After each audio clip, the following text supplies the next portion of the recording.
Welcome back to my channel. Welcome to Pretty on a Plane with me, Pretty. Thank you so much for joining once again. If you're new here, you haven't watched any of my videos before, do yourself a favor and go watch the rest of the videos. But those who are returning, you've watched my videos before, thank you once again for returning to Pretty on a Plane. Remember, do the right thing, subscribe now while we're talking, subscribe, like the video, and remember to click on the bell so that you know next time when the video is up. Welcome to Pretty on a Plane.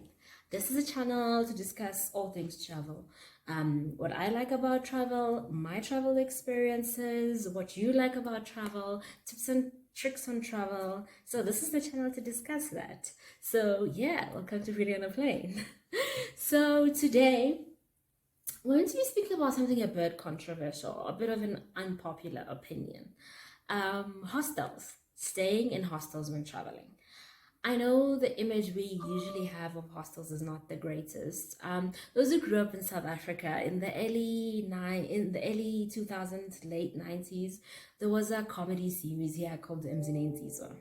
So essentially, Interntion was a series about men who lived in a hostel. So Interntion literally translates to the house of young men or the home of young men. So it was these men who came from all over South Africa, came to Johannesburg to come work, and they lived in this dingy hostel. And quite frankly, it's not the greatest image or example of a hostel. So I think before I started traveling, before I started, exploring the whole idea of a hostel, that's what I had in mind when I thought hostel. But yeah, so today I'm going to be speaking about my experience of hostels. Definitely not Mzinenzi's or vibes, but something that was great, something positive. So let's get right into it. Okay, so getting into staying in hostels. So the first time I stayed in a hostel was in New York City. So I was going to Disney World with a friend of mine, and we were going to start our trip in the Big Apple. So we decided, just to make our trip a bit exciting, we're going to start at the Big Apple, New York City, and from New York City, we're going to make our way down the East Coast and then end up in Florida and going to Disney. Okay, so New York City gets very expensive, especially if you're coming in with the rand. It can get really, really pricey. So, yeah, so the idea was that looking at hotels wasn't working out. I mean, I'd saved up for a while for the holidays, but at the time I was doing my articles, so I was essentially a trainee on a trainee salary. No fun and games there, but I still managed to do the trip, saved up enough, and looking at hotels wasn't working out, so the alternative was hostels. And like I said, I was thinking, oh no, Mzine and Zizwa, but then I started looking them up and they look like really interesting. So if you're gonna have a first-time experience with hostels, I would definitely recommend looking up Hostelling International. So Hostelling International is a non-profit organization that has hostels throughout the world. I believe they have about 70 hostels throughout the world, and this allows people to travel and go to hostels where they get to meet people and still have reasonably affordable places where they can live at and get to interact with other people who are traveling. Usually Hostelling International or hostels in general are aimed at like young people who might be traveling alone or just as two of them. Even if you're a group, you can still manage to stay in one place in a hostel. Anyway, back to the story. Going to New York City. So I stayed at Hostelling International in New York in Manhattan, and it was really great, right? Because then my friend and I were able to choose the same room. We stayed in a room with three other girls. So it was a 5 sharing room. No, I lie. It was a 6 sharing room. So we stayed in the room with 4 other girls. And like I said, hostels are very much what you make them, right? Because you can choose, do you want to stay with just the person you're traveling with? Do you want to stay in a solo room where it's just you?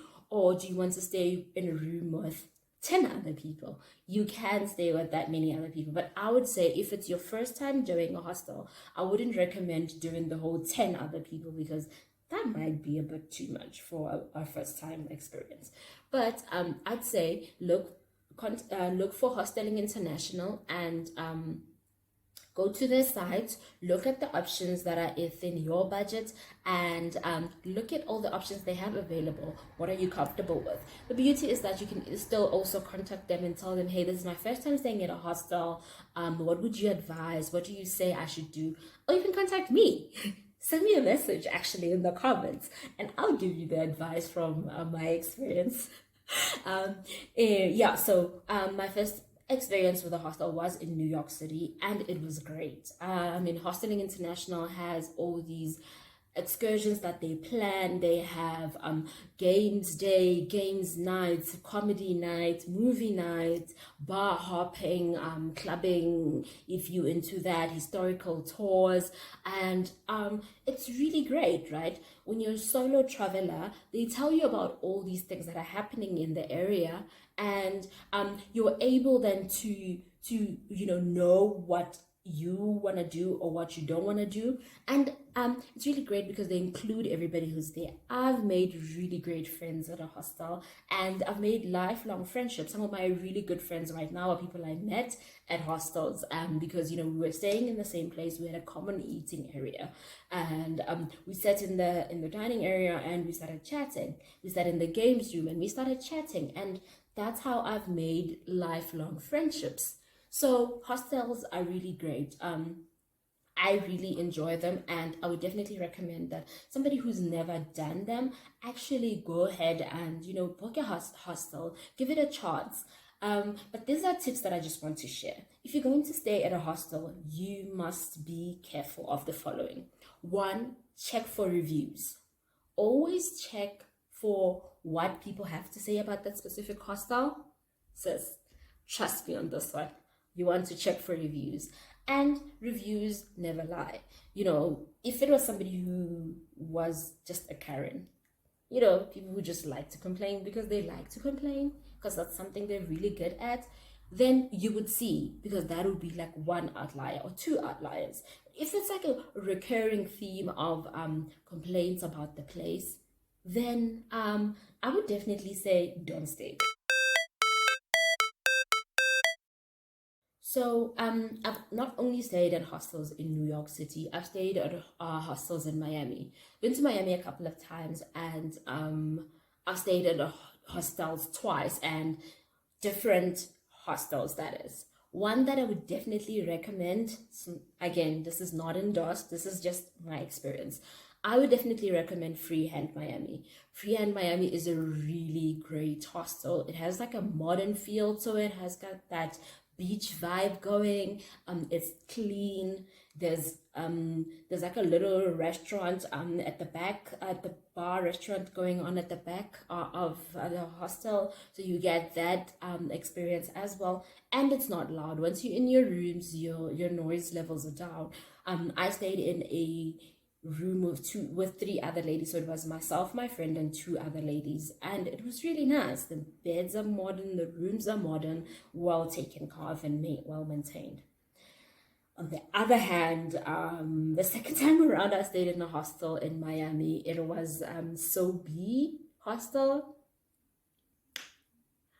South Beach Hostel. Yeah, sis, listen to me when I tell you, you don't want to stay there. 1, they mixed up our rooms. When we got there, we couldn't get the right beds that we'd requested, because in most of the hostels you can request whether you want a bottom bunker or top bunker or no bunker. Basically, they couldn't do that for us. They put us in another room with, I believe we're in a 6 staying room. The kitchen was not taken care of. The rooms didn't have Wi-Fi, so the Wi-Fi is only in the common area. So you can imagine, as a person who's coming all the way from another continent, who's relying on the Wi-Fi to be able to communicate.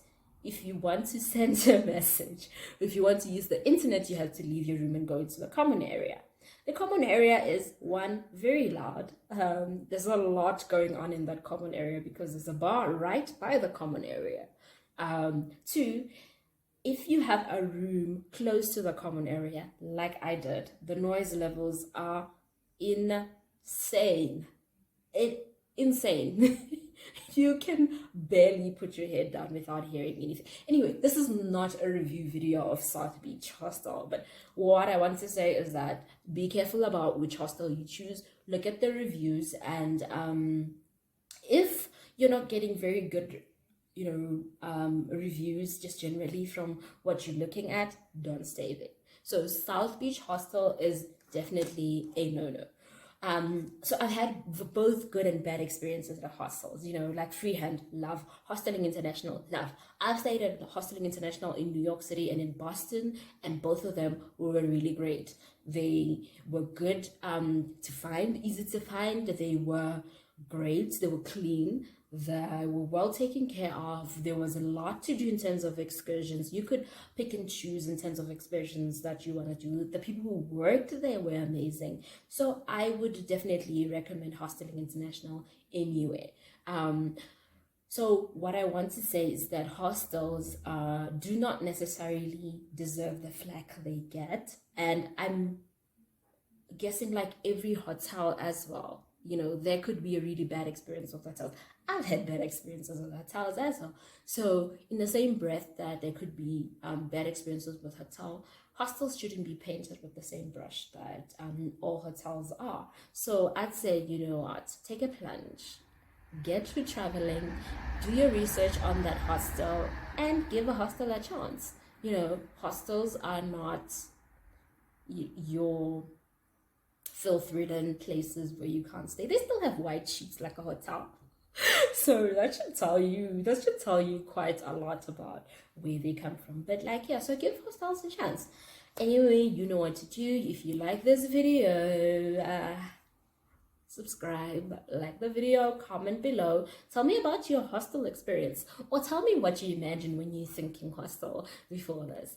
And if you really want to reach out to me regarding your next trip, just drop me a message in the comments. Let's chat. Maybe I could give you some tips and tricks about staying at a hostel and share with you more my experience. Thank you for joining my video. Like, subscribe so we can hear from me again. Be on the lookout for that. Love you.